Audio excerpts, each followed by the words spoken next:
ఆంధ్ర తెలంగాణలో తక్కువ ఫీజులతో high quality results ఇస్తున్న ఏకైక సంస్థ తిరుమల్ ఐఏఎస్ ఇన్స్టిట్యూట్. ముంబైలో ఘోర అగ్ని ప్రమాదం చోటు చేసుకుంది. చెంబూర్లోని సిద్ధార్థ్ కాలనీలోని ఓ ఇంట్లో మంటలు చెలరేగా.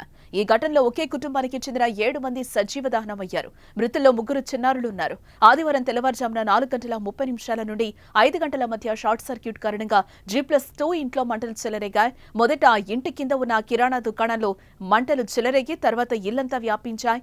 కుటుంబ సభ్యులు మంటల్లో చిక్కుకుని ప్రాణాలు వదిలారు. గాఢ నిద్రలో ఉండడంతో మంటలను పసిగట్టి బయటకొచ్చే అవకాశం లేకుండా పోయింది.